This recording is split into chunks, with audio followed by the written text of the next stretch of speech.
On today's episode of Locked On Oilers, the Oilers continue to roll in Vancouver. Who will win the Oilers the most amount of games on the trade market, and how the Oilers turn Nail Yakupov into Stuart Skinner. All that much more in today's episode of Locked On Oilers. You're Locked On Oilers, your daily podcast on the Edmonton Oilers. Part of the Locked On Podcast Network, your team every day.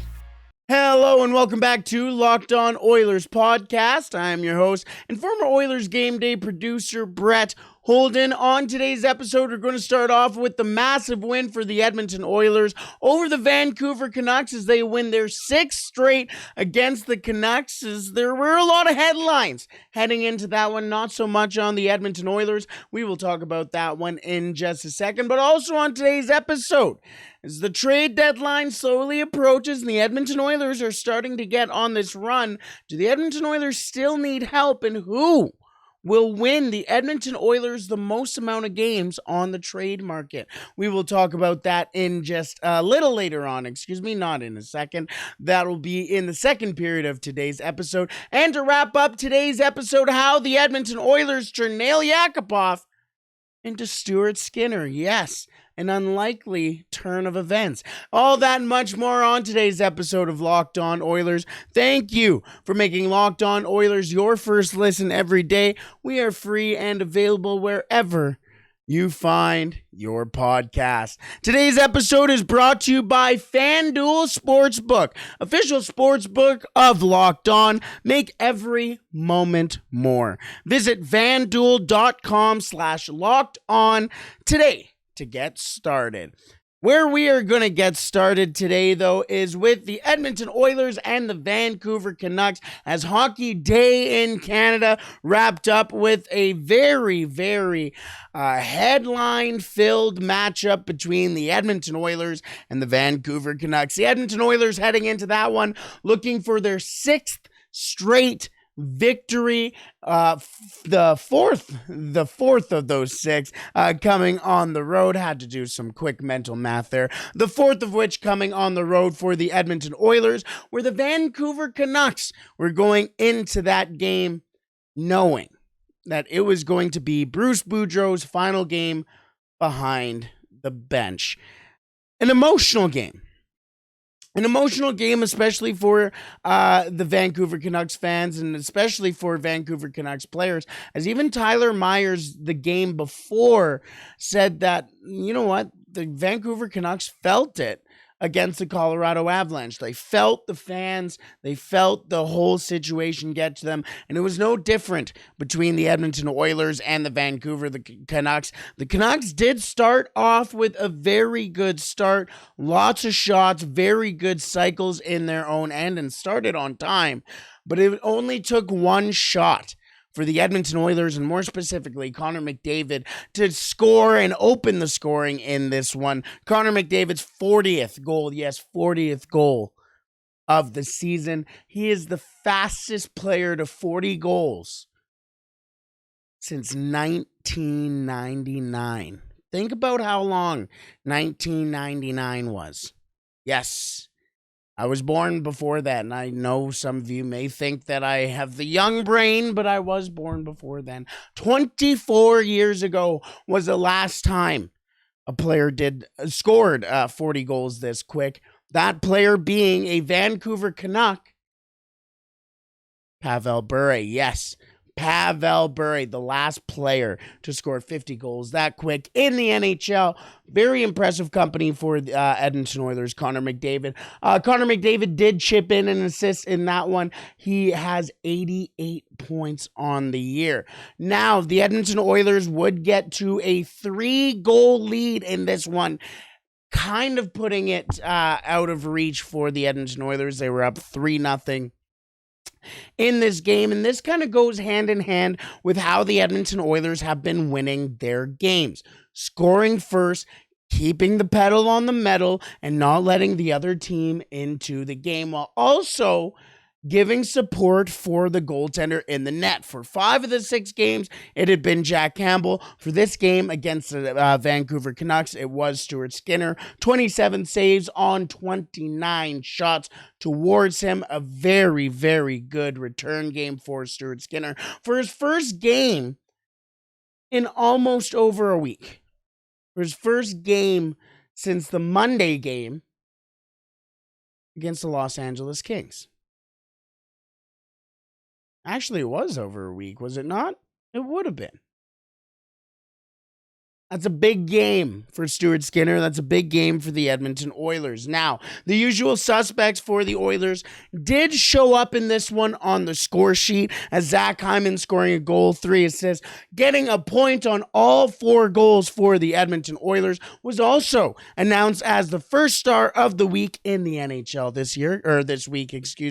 Congratulations to Zach Hyman there. Leon Draisaitl getting 1 goal in this one, and Ryan Nugent-Hopkins a goal and 2 assists with 3 points in this one. But yes, it was them showing up on the score sheet, but it was everybody else doing their job for the Edmonton Oilers. The Edmonton Oilers, now this game did end as expected over on moneypuck.com, which is a very great resource you can use for hockey. But the expected goals in this game, 4.71 for the Oilers, 2.31 for the Vancouver Canucks. And that comes as a team. You may have noticed a couple of interesting deployments. Now, Ryan Nugent-Hopkins and Klim Kostin did stay together relatively for most of the game. Mattias Janmark also not in this game, as Jesse Puljujärvi did take his place on that line, but still played relatively well. In fact, Derek Ryan, Jesse Puljujärvi, and Klim Kostin had the 3 lowest expected goals against on the Edmonton Oilers in this game. Derek Ryan with a 0.42, Jesse Puljujärvi with a 0.75, and Klim Kostin with a 1.2. But yes, you hear Derek Ryan in that because Derek Ryan had one of the best lines and played on one of the best lines in this game for the Edmonton Oilers. Evander Kane, Leon Draisaitl, and Derek Ryan were deployed quite often for the Edmonton Oilers and has been kind of a talking point here and there for the Edmonton Oilers, as well as you see why. Because as a line, the expected goals against for Evander Kane, Leon Draisaitl, and Derek Ryan sat at a 0.03. Their expected goals for sat at a 0.38, which was second on the Edmonton Oilers in the game.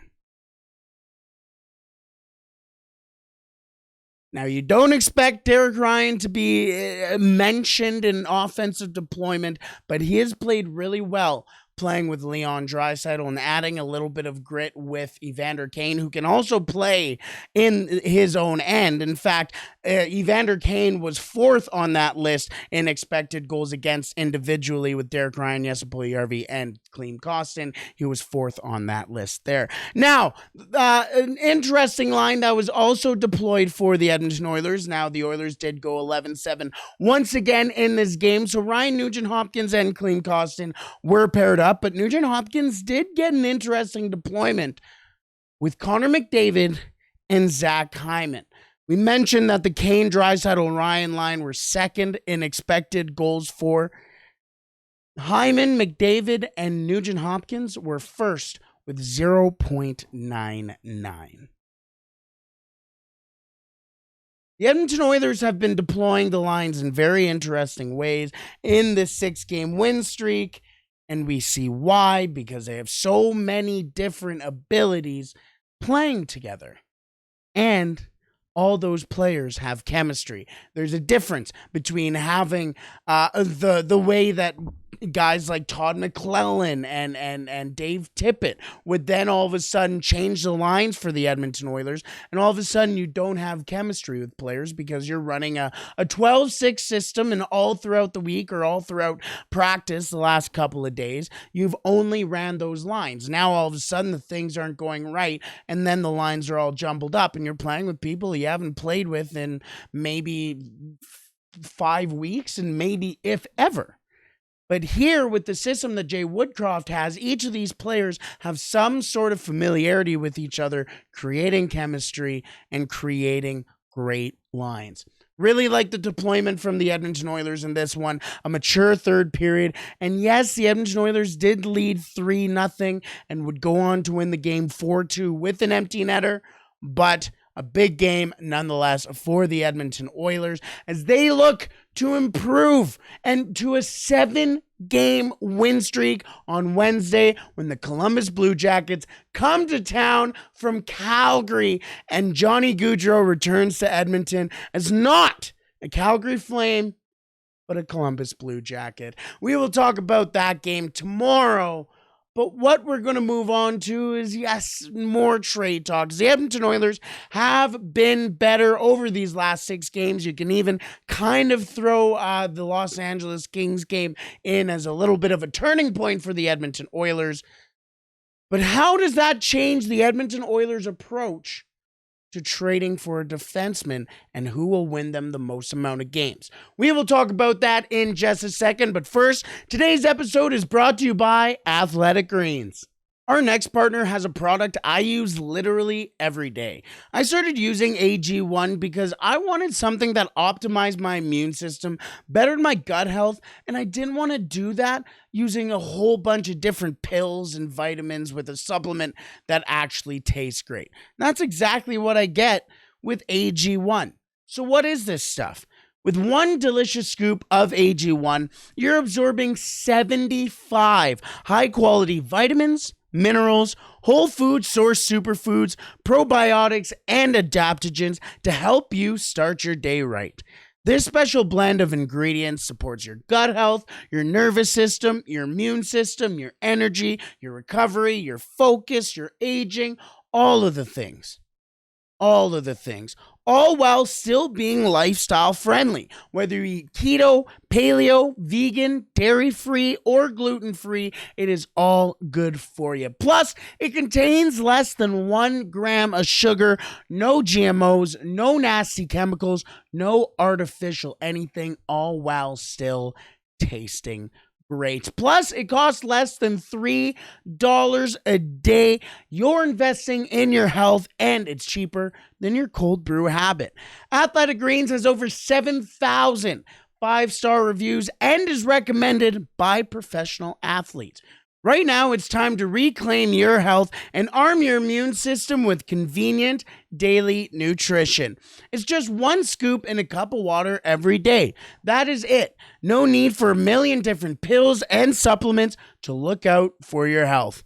To make it easy, Athletic Greens is going to give you a free 1-year supply of immune-supporting vitamin D and 5 free travel packs with your first purchase. All you have to do is head to athleticgreens.com/NHL network. Again, that is athleticgreens.com/NHL network to take ownership over your health and pick up the daily nutritional insurance.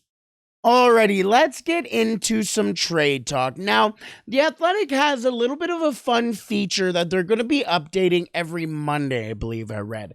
That they created player cards for each player in the NHL for each team. So, what I have done here is gone on to each team and taken a look at those player cards for players the Edmonton Oilers are rumored to be interested in or have been rumored to be linked to this season. Now, I have picked 4 of those names, and I wanted to talk about their player cards because The Athletic has added this statistic or number, I guess, or metric, I guess. That's a pretty interesting one. It is called the GSVA, or the game score value, added. Game score value added. Now, again, I'm not a big analytical guy, but what I do like to see is basically digestible ways to talk about these advanced stats, secondary stats, analytics, those types of things. Now, what GSVA is basically like what WAR is in baseball, wins above replacement. Basically, the amount of wins a player adds to the team when he is in the lineup. So I've taken 4 of the Edmonton Oilers targets and compared them, and I want to bring them to light to you so you can decide which player you think will help the Edmonton Oilers the most. I've picked Vladislav Gavrikov, Jacob Chychrun, Joel Edmondson, and Matt Dumba. Now, of course, there may be a couple of caveats to these because most of these players play on pretty horrendous hockey teams. So there may be some things to keep in mind and maybe a matter of a grain of salt to be remembered with some of these numbers, but we will explain those as those come up. Let's start off with Vladislav Gavrikov, as Gavrikov has been quite an interesting name that's been coming around the Edmonton Oilers basically since last year for the Oilers. And one thing that keeps coming up with Gavrikov is the connection between Gavrikov and David Savard that the Tampa Bay Lightning did trade for David Savard. There obviously being David Savard coming from Columbus, so teams would naturally, or the Columbus Blue Jackets would naturally go, okay, this is a similar player. This is what we got for David Savard. It would make sense to sell him at a similar price. That price is pretty high considering it included a first-round pick in that deal. And then you can also take a look at the Ben Sherratt deal that we are still currently living through, as that pick is now owned by the Montreal Canadiens in the Ben Sherratt deal. And there is a possibility now, with it being an unprotected first-round pick, that the Montreal Canadiens can have a first overall and second overall pick because of the poor season the Florida Panthers have had. That is something that some teams may maybe not start, because I'm sure this has been something in the back of their minds for a very long time, but something that will now be much more prevalent with it happening this year with the Florida Panthers. And I'm not saying that the Edmonton Oilers should be hesitant on giving up their first round pick this year, but they should be hesitant on who they are trading that pick to and who they are trading that pick for. So let's start off with Gavrikov.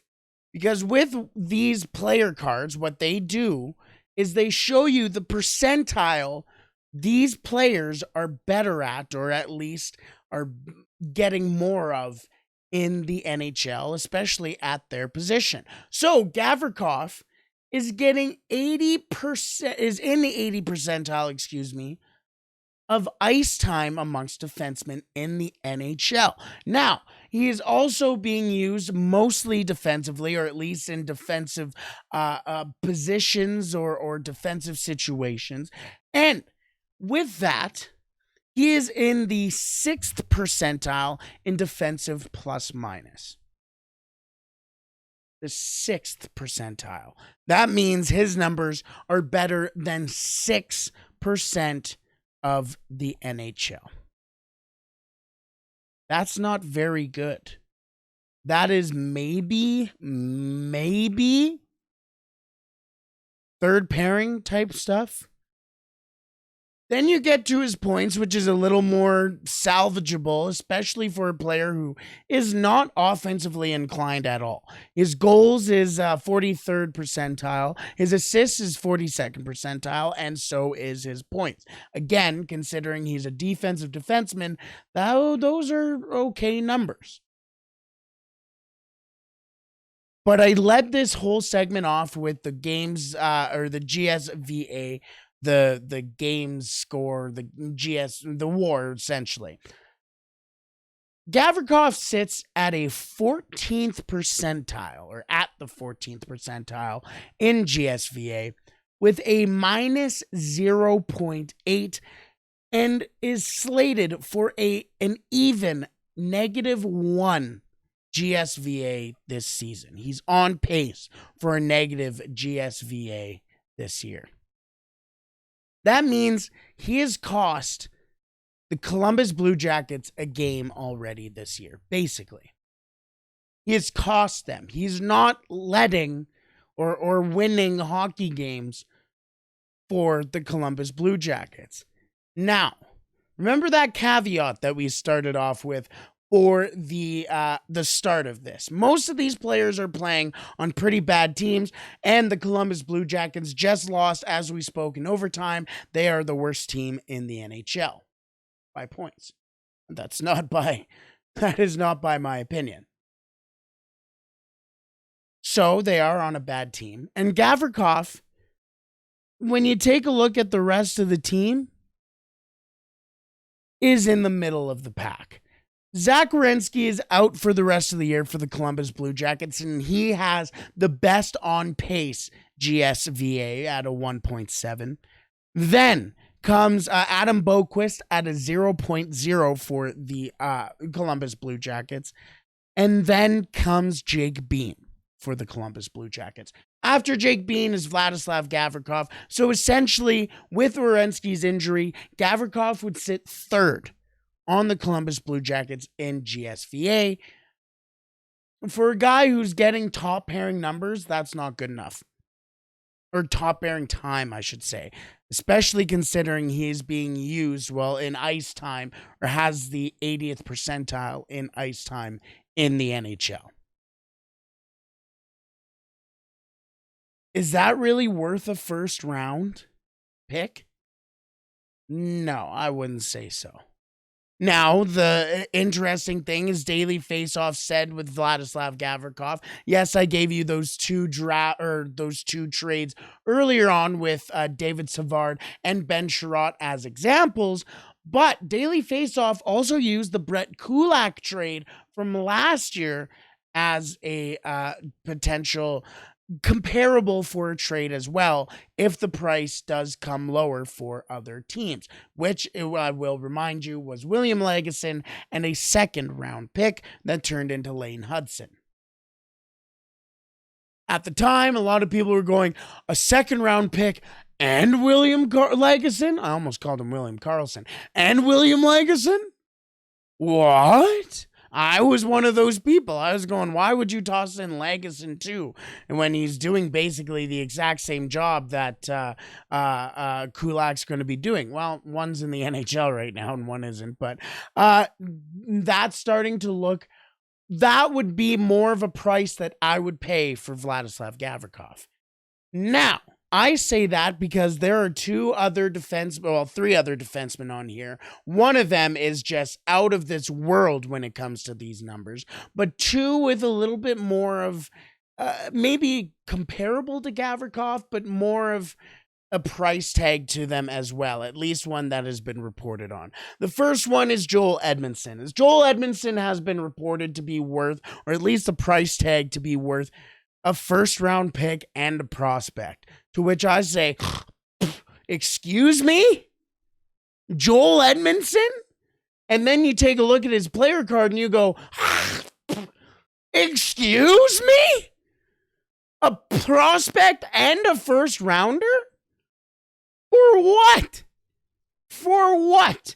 He is in the 76th percentile of ice time in the NHL and has a GSVA of 2%.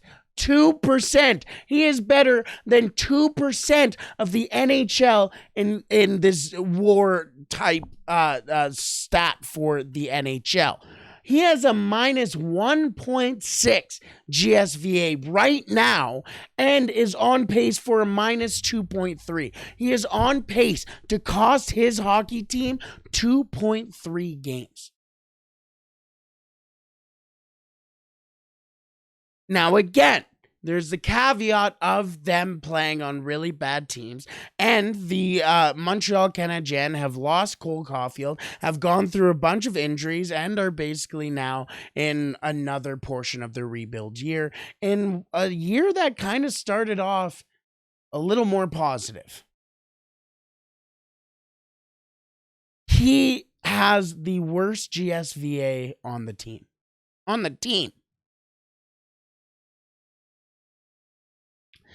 His his offensive stats do not help him at all, as he is in the third percentile, or the 34th percentile in goals with 4, 30th percentile in assists with 13, 30th percentile in points with on pace. These are all on pace, with 17.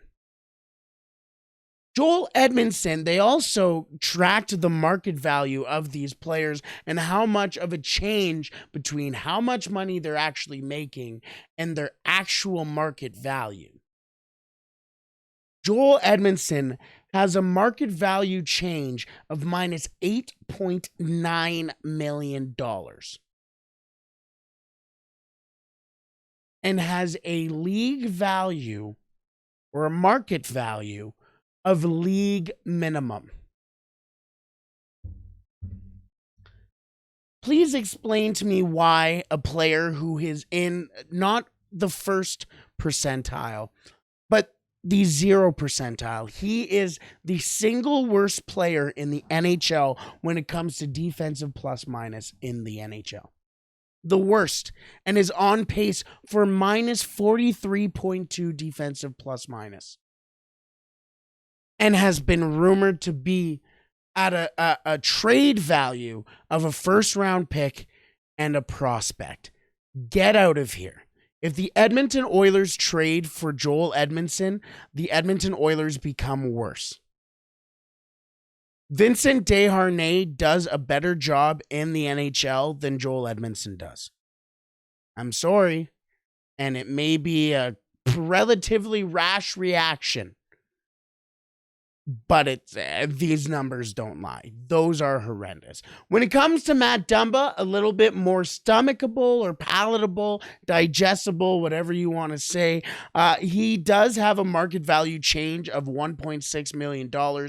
He is making $6 million, and his market value right now is $4.4 million. So that shows an actual decrease while still being able to stomach the decrease for a player like Matt Dumba. He has in ice time the 83rd percentile in the league when it comes to the ice time, I should say.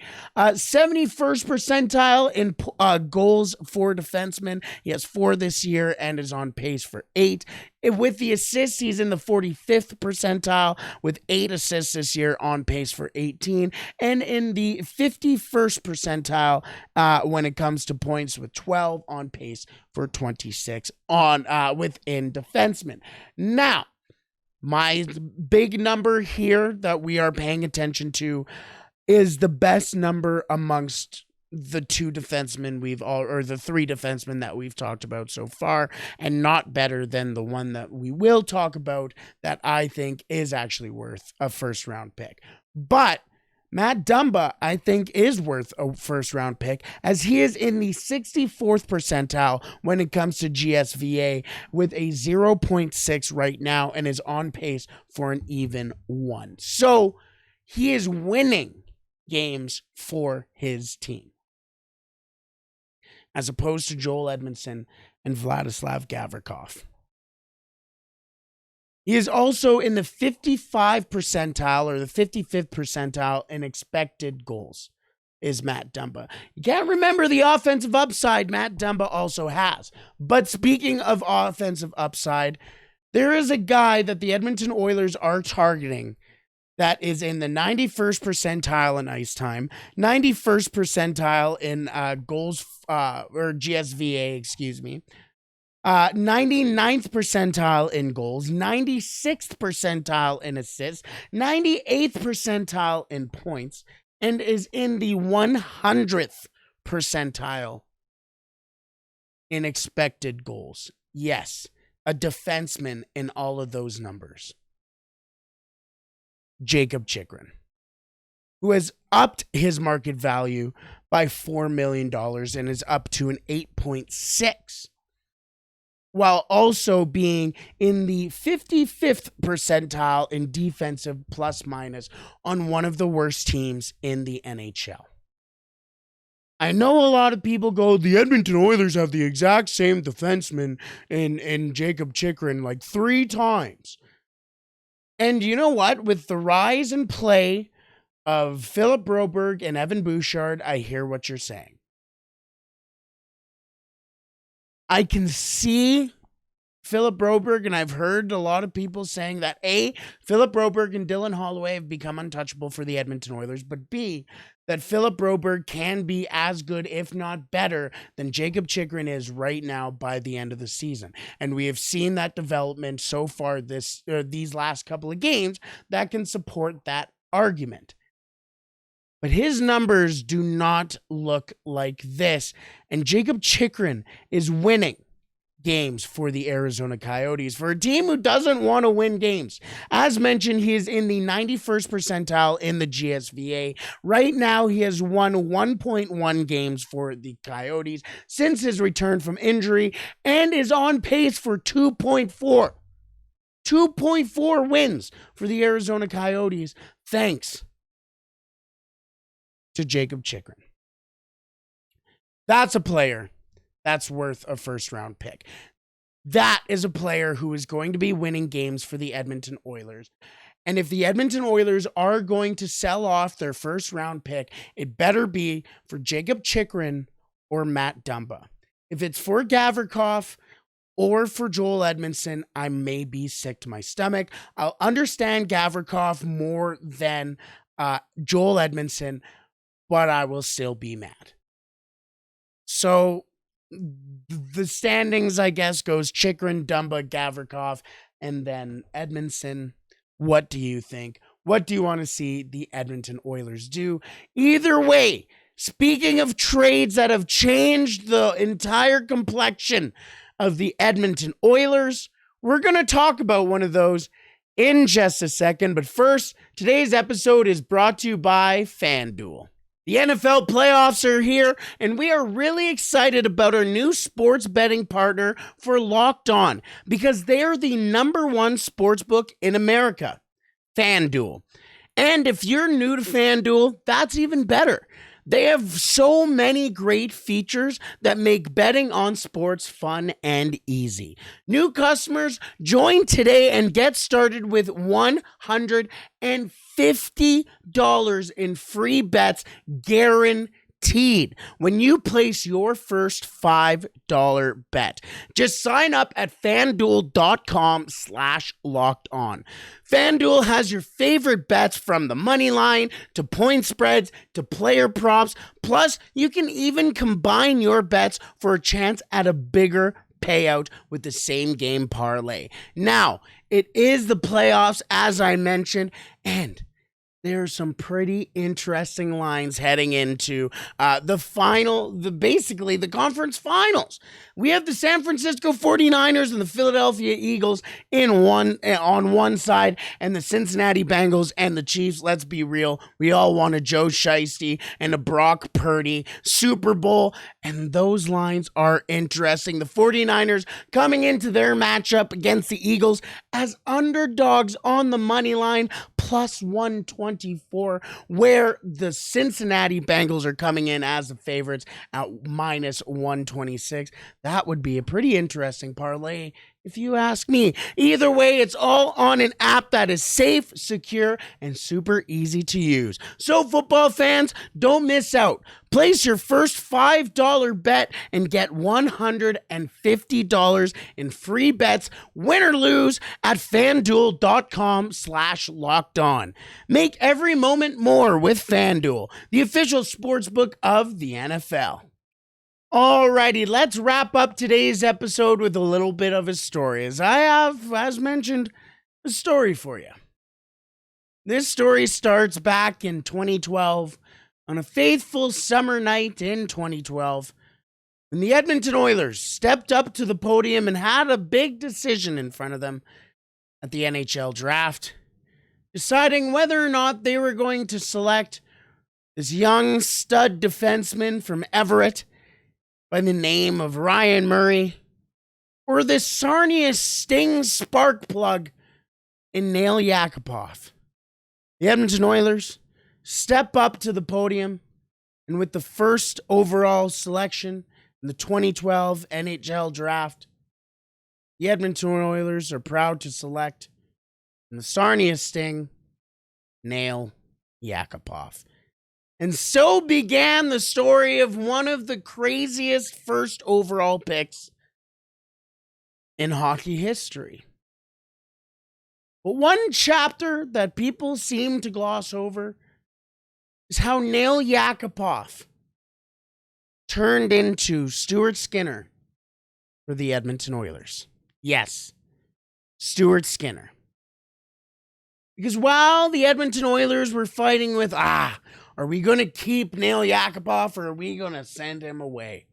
The Edmonton Oilers also picked up this interesting defenseman from Sweden by the name of Philip Larsen. Philip Larsen had some pretty interesting times as an Edmonton Oiler. And on February 24th, 2016, the Edmonton Oilers decided to send Philip Larsen away to the Vancouver Canucks for a conditional 5th round pick.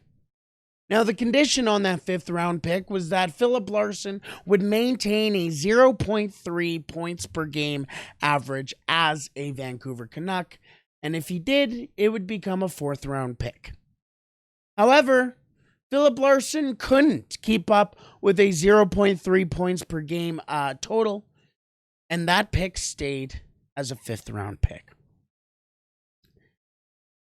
The Edmonton Oilers would then hold on to that pick for a little while. And on October 7th, 2016, the Edmonton Oilers would make a deal.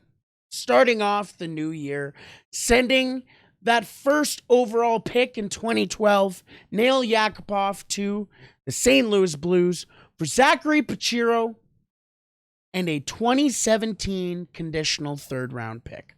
Now, the 5th round pick that the Edmonton Oilers acquired in that deal for Philip Larsen was also for in 2017, And the Edmonton Oilers would keep both of those picks until June 24th, 2017, where the Edmonton Oilers would send the 2017 3rd round pick from St. Louis, the 82nd overall pick, and the 2017 5th round pick from Vancouver in the Philip Larsen trade, which was number 126 in the draft, to the Arizona Coyotes in exchange for the 2017 3rd round pick for the 2017 3rd round pick, from the Calgary Flames. Now, the Arizona Coyotes acquired that pick in a trade for Michael Stone.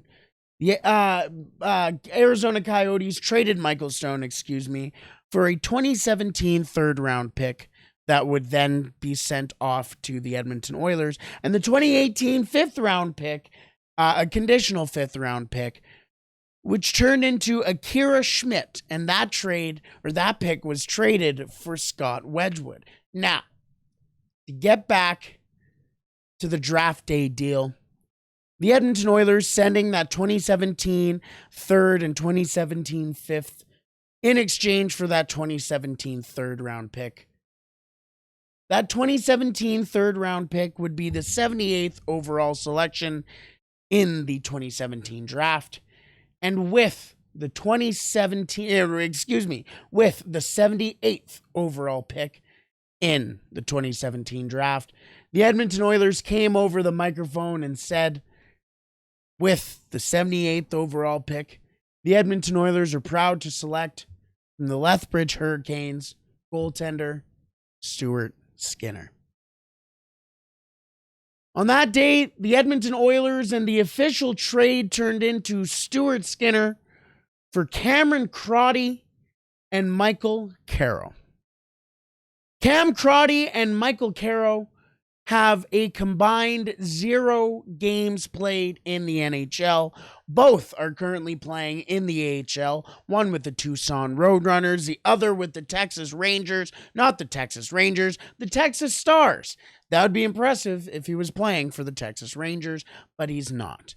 The other has played 41 games in the NHL, has a 20-16-2 record in the NHL, a .913 save percentage, and a 2.88 goals against average. And this past week was named to the NHL All-Star Game. Stuart Skinner, the Edmonton Oilers acquired for Nail Yakupov. A very convoluted trade tree that is still going on for the Edmonton Oilers. I'm sure I did it no justice, but either way, I just thought that was a pretty interesting turnaround for the Edmonton Oilers, as technically, officially, the trade for Nail Yakupov was Nail Yakupov for Zachary Pachiro and Stuart Skinner.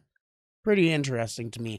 But either way, let me know some other trade trees that you want me to, not really trade trees because that's kind of Steve Dangle's thing, but some things to go through, some trades to go through that you want to learn more about in Edmonton Oilers history. Let's wrap it up there, folks. As mentioned, the Edmonton Oilers face off against the Columbus Blue Jackets tomorrow. We'll have a preview of that, or not tomorrow, on Wednesday, excuse me, but on tomorrow's episode, we will have a little bit more of a preview heading into that game as the Columbus Blue Jackets lose to the Calgary Flames tonight. Until then, I hope you have a wonderful day. I love you, Goose. Stay safe, and hopefully after that win against the Vancouver Canucks all day, you played La Bamba, baby.